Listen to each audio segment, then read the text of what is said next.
Yo, what is up guys? Dan bertemu lagi bersama gue Rioris di MotoGP 24 Karir episode ke-58. Oke, di klasemen hari ini gap point kita udah ngasih ini ya, semakin kita rapatkan lagi. Sekarang tinggal 28 poin antara kita sama si Enea Bastianini di klasemen tim. Sama aja di 5 besar, nggak ada perubahan. Namun Yamaha Monster berhasil menggeser Pertamina dan juga Red Bull Gas Tech 3. Pabrikan Yamaha akhirnya menggeser gas juga, meskipun ya tidak seperti musim lalu, tapi lumayan lah karena dia udah bisa bangkit minimal satu posisi saja. Oke, di rumor transfers Brad Binder akan digosipkan, dia digosipkan akan pindah ke Repsol Honda. Kemudian Vinales yang semula dari Aprilia Racing Factory digosipin juga pindah ke tim satelitnya Aprilia, yakni Trackhouse Racing MotoGP. Kemudian Pecco ternyata dia bakal CLBK sama tim lawasnya lagi, yakni Ducati Factory. Kemudian Marco Bezzecchi juga digosipkan dia akan merapat bersama Repsol Honda dan dia mungkin ingin menjajal sebuah tantangan dengan pabrikan asal Jepang, yakni Honda itu sendiri. Mungkinkah Bezzecchi akan setangguh Asep seperti di musim ini jika dia emang bergabung bersama Repsol Honda di next season? Di kelas Moto2 nggak ada tanda-tanda bakal ada pembalapnya yang naik di kelas yang lebih tinggi. Gue rasa nanti di next season juga nggak ada rookie baru di kelas MotoGP. Tapi ya let's see aja karena ini masih di pertengahan musim dan masih ada seri Valencia menjadi seri paling terakhir yang memungkinkan semua bisa terjadi. Back again from the circuit for the second MotoGP qualifying session. Here we go guys, sesi kualifikasi berlangsung dengan cuaca mendung atau berawan. Ini yang berhasil meraih pole position, dia memiliki lap time 1 menit 18 detik. Kemudian Surasep yang menghentakkan Honda dari last corner hanya bisa finish di urutan ke-8 saja. Sempat kita coba kembali ngelakuin time attack tapi kita malah gagal dan terpaksa crash di first corner akibat kita mengalami high side dari ban belakang. Dan ya kita crash dan parahnya lagi gap kita sama Enea itu 1,7 detik. Tapi ini kualifikasi karena biasa di balapan bakal ada hal yang berbeda. Semoga saja peluang Asep untuk bisa tembus di 5 besar atau mungkin podium semoga aja bisa terrealisasikan di balapan sprint MotoGP Jerman. Oke, kali ini kita bakal menggunakan ban soft semuanya, depan belakang soft karena ini balapan cuma 4 lap, jadi gue rasa dengan kompon soft bisa kita maksimalkan. Semoga aja ban kita bisa awet berhubung sudah ada ban fitur asimetris untuk MotoGP 2 sehingga di Sachsenring pun meskipun tikungannya cenderung ke kiri itu nggak akan habis sebelah saja untuk kondisi ban kita. Let's go guys. Oke semua, dan inilah dia sprint race MotoGP Jerman Sachsenring Circuit. It's on the way. Oke, menuju turn 1, hati-hati. Gue bakal coba mengambil inside line. Oke, hati-hati, kita bakal early braking sambil kita mengovertaking. Nice sekali. Dan oke, kontak tidak terhindarkan karena ini memang sempit banget tracknya. Dan kita perlu hati-hati untuk menghindari collision karena kita bisa. Tapi ternyata ada beberapa rival juga yang cukup barbar atau AI yang cukup barbar sehingga meskipun kita menghindar pun tetap akan terjadi sebuah collision atau kontak. Oke, stay in the line. Gear 3 kita masih di blocking oleh Tony Arbolino dan dari inside line Asep bersama kembali mengovertaking Tony dan sekarang kembali di posisi ke-7. Let's go, Joan Mir dengan Ducati Pertamina Enduro. Kita block pass, nice. Oke, kita agak melebar dan nyaris sedikit lintasan dan masih bisa kembali selamat. Hampir saja Asep menyentuh gravel atau area berpasir. Namun track limit tidak bisa kita hindarkan. Let's go. Turunan downhill menuju turn ke-12. Luca Marini di 5 besar. Luar biasa Luca Marini akhirnya. Repsol Honda terbukti mulai tangguh di paruh musim kedua ini. Mungkinkah kita bisa membawa Honda berjaya kembali? Semoga saja. Let's go guys. Exit corner. Exit yang bagus dan kemudian kita overtaking Luca Marini dari insalan di turn pertama. Oke, nice. Oh, cukup tricky dan kita blok pas Luca Marini, nice. Meskipun harus terpaksa membuat kontak dengan Luca Marini. It's okay, Luca Marini ngebalas. Gak bisa kita hindarkan. Memang banyak sekali perilaku AI yang nggak bisa kita prediksi. Benar-benar perfect sekali. Udah kayak balapan nasi cuy, benar-benar kayak nggak bisa kita prediksi kelakuan AI kayak gimana. Nah sekarang di lap kedua, di sektor kedua, Asep Surasep, The Black Mamba, sudah masuk di posisi kelima. Miguel Oliveira bersiap-siap menahan laju dari Asep. Kemudian entry Gonar, tikungan ke-8 menuju tikungan ke-9. Masih mencari celah dari Miguel Oliveira. Menuju downhill, oke inilah dia. Kita ambil dari si luar, kemudian masuk kembali. Kita overtake Miguel dan akhirnya kita block pass langsung di turn ke-12. Masih side by side.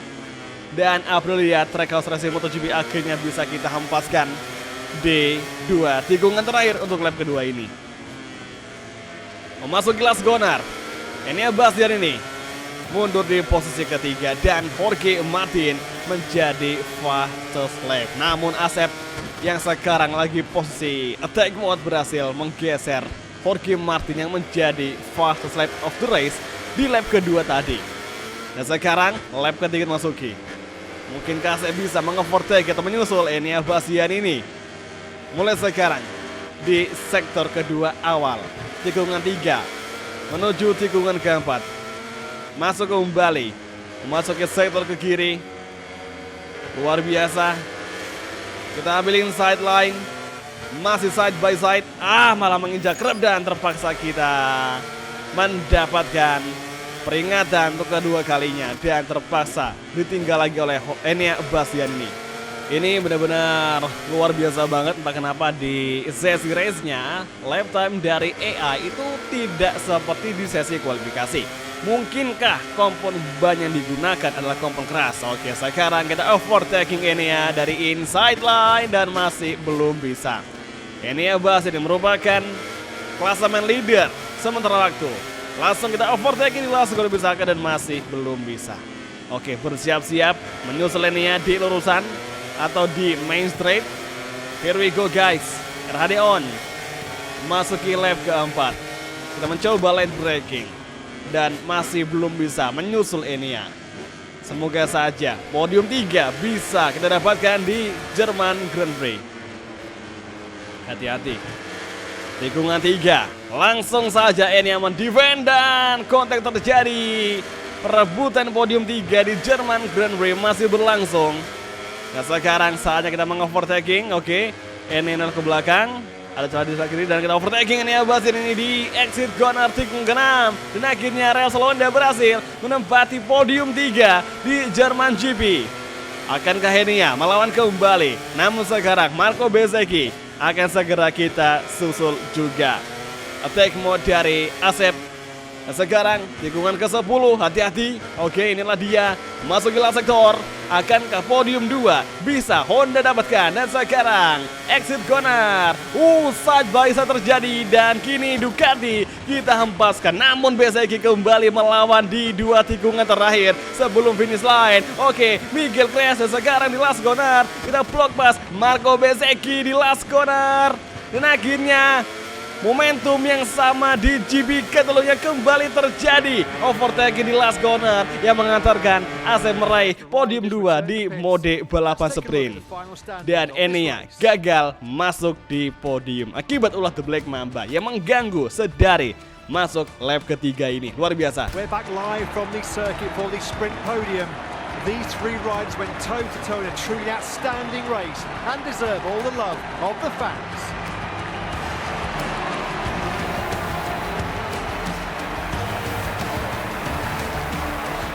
Good morning from Matt Burt at the Sachsenring Circuit. Oke guys, dan sekarang main race event di MotoGP Sachsenring alias di Jerman Grand Prix. Enea start dari pole position. Akankah Bastian ini bisa meraih kemenangan yang tadi diambil oleh rekan timnya, yaitu Jorge Martin yang start dari posisi kedua. Dan saat ini Asep Surasep yang berhasil menggebrak di balapan sprint tadi sekarang akan kembali berjuang. Gunakan soft medium di main race event dengan suhu track 35 derajat. Mungkinkah Honda bisa fight lagi di barisan depan. Semoga saja. Pole position. Everything's ready for a great race.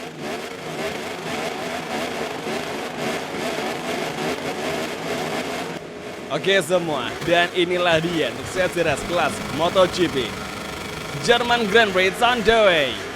Menuju False Corner. Seperti biasa start kita tidak cukup baik. Masuk ke turn 1, early break, kita overtaking. Duo grass ini bisakah? Dan sekarang yellow flag berkibar, siapa yang crash? Dan kini Marc Marquez kita overtaking. Acosta out of the race dan collision terjadi antara Asep dengan pembalap Aprilia. Dan sekarang di exit corner menuju tikungan keempat. Hati-hati. Luar biasa, Asep sudah masuk di posisi ke-6 saat ini. Dan bisakah Fabio Quartararo kita susul di lap pertama ini? Let's see. Dan Jack Miller diganjar long lap penalty. Masuki tikungan ke-8, entry corner. Fabio Quartararo masih defend. Tikungan ke-9, kita block pass dan masih belum bisa. Cukup sempit celah yang akan dimasuki dari Fabio Quartararo. Downhill, exit corner, RHD on. Oh, Fabio Quartararo masih mencoba menghalau kita, namun di sini di entry corner ternyata Fabio Quartararo kurang cukup kuat untuk mendefense laju dari Honda di tikungan ke-11. Oke, agak melebar. Exit corner, RHD on. Dan sementara waktu Jorge Martin menjadi pimpinan race, diikut oleh Marco Bezzecchi yang ada di posisi ketiga. Dan kita overtake Viñales. Oh, nice. Akhirnya kita cukup takut tadi karena mencoba light braking di kala posisinya si Viñales tuh early braking. Untung saja kita tidak sampai ngebuat sebuah sentuhan yang sangat kasar. Untung saja. Oke, sekarang di entry corner tikungan kelima, Marco Bezzecchi lagi-lagi akan segera kita susul. Oke, fokus ke fighting. Masih mencoba terus membayang-bayang laju dari Marco Bezzecchi dan menempel terus Marco Bezzecchi. Agak melebar, oke, kembali ke racing line. Menuju tikungan ke-9. Akankah di sini Asep Surasep bisa menyusul Marco Bezzecchi layaknya tadi Fabio Quartararo? Exit corner menuju turn ke-12. Kita overtaking dan side by side hampir terjadi. Last sector menuju last corner. Kita bersiap-siap meskipun dengan paksaan menginjak gravel. Oke, here we go guys. Lurusan utama. Lap ketiga masuki dan sekarang Surasep menjadi fastest lap. Entry corner di turn 1. Masuk kembali dan masih belum bisa. Oke, celah, ada peluang. Kita overtake Marco Bezzecchi dan akhirnya Black Mamba mengovertake Ducati. Namun Marco Bezzecchi kembali memberikan perlawanan hingga di turn ketiga kita bisa lebih aman. Akhirnya Surasep berhasil menempati podium 3 lagi. Namun ancaman kita masih belum bisa kita hindarkan. Terlebih lagi sekarang duo Prima Pramac. Oke, nampaknya ini ya mistake tadi sehingga kita bisa mengovertake dengan sangat mudah sekali. Ini ya yang hampir crash bisa kita overtake dengan mudah. Luar biasa. Thank you buat ini ya Bastian ini. Siapa sangka ini ya yang menjadi pimpinan klasemen mengalah kepada Asep akibat dia mengalami sebuah mistake dan nyaris terjatuh. Dan saat ini Jorge Martin kita overtaking di downhill. Dan kali ini akhirnya Repsol Honda membuktikan diri, berhasil menjadi pimpinan race di MotoGP Sachsenring setelah Marc Marquez di beberapa tahun terakhir. Dan saat ini guys, glass corner, Surasep menjadi astaga mistake. Baru saja kita bilang udah sekarang disusul kembali. Namun di turn 1 Jorge Martin memberikan lagi perlawanan, tapi di sebelah kanan dia ngebuka ruang sehingga Asep kembali masuk dan akhirnya posisi pertama kita dapatkan kembali. Lap keempat, tikungan ketiga, Surasep take the lead dan lagi-lagi bendera kuning berkibar. Siapakah yang crash? Dan ternyata Brad Binder crash dan dia out of the race. Hari ini sudah ada 2 korban. Yang pertama Pedro Acosta Crash dan dia MC juga.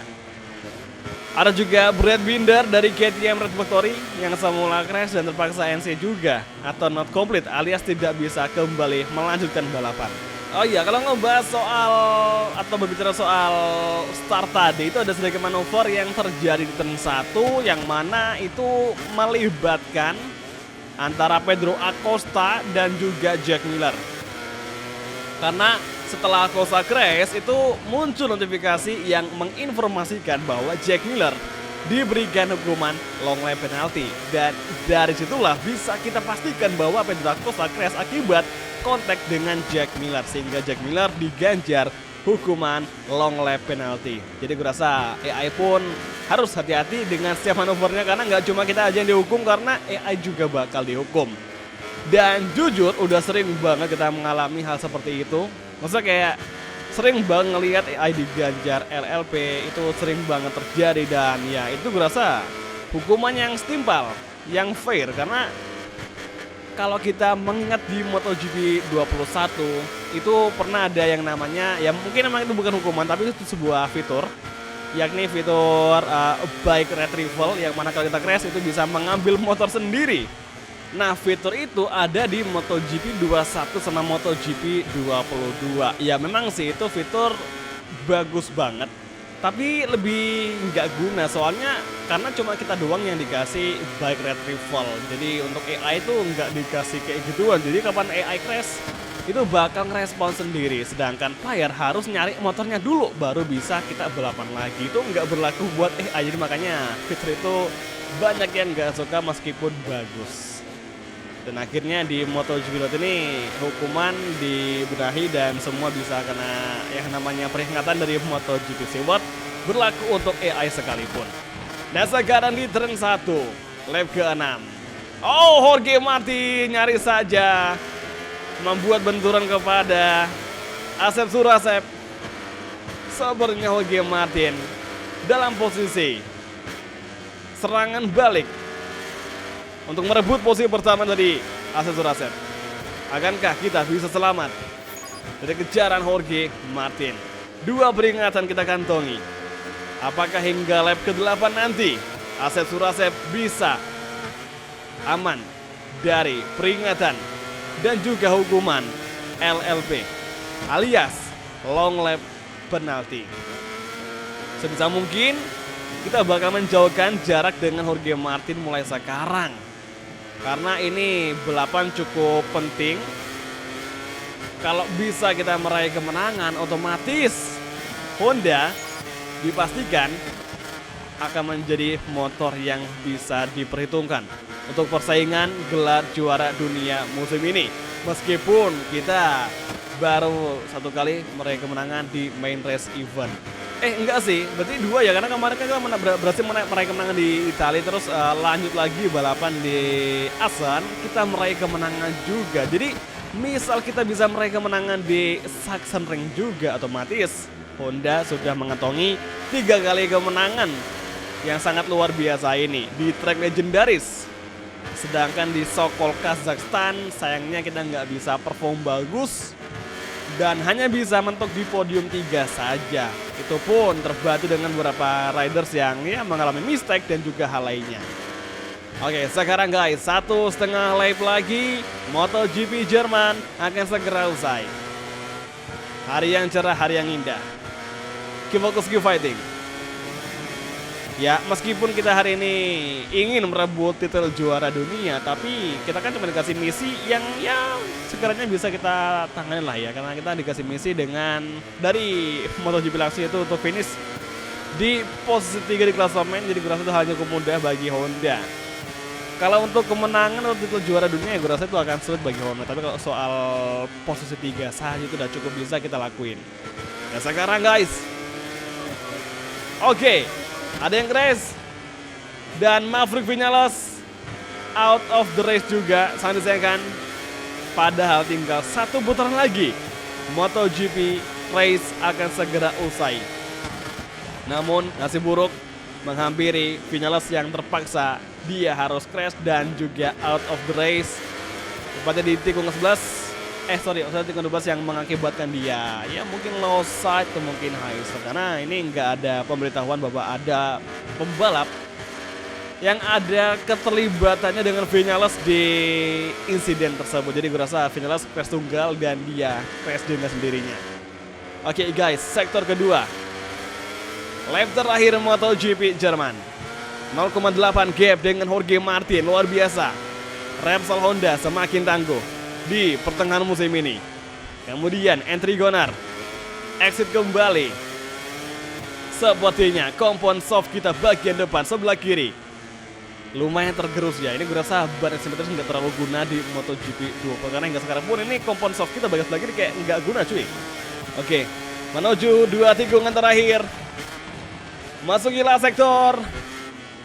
Dan inilah dia, kita sambut 3 kali kemenangan bagi Honda di MotoGP musim ini. Exit corner, menuju finish line, after line, dan akhirnya The Black Mamba meraih kemenangan di MotoGP Jerman mengalahkan Ducati.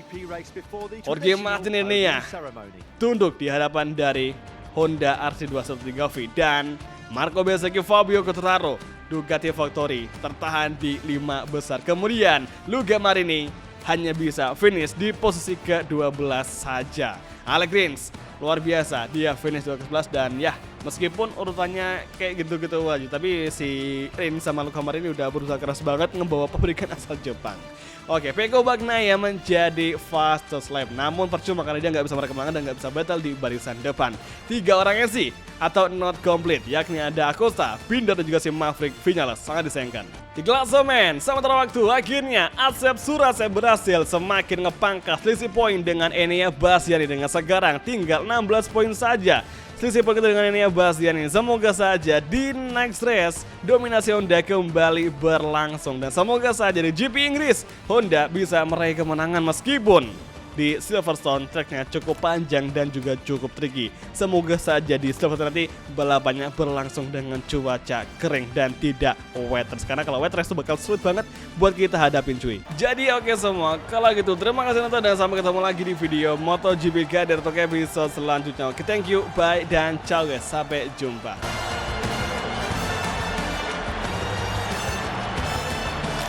The end credits have now rolled on this Grand Prix with the top 3 taking to the podium for the customary prize-giving ceremony. It was an exciting race and these 3 champions gave us the most.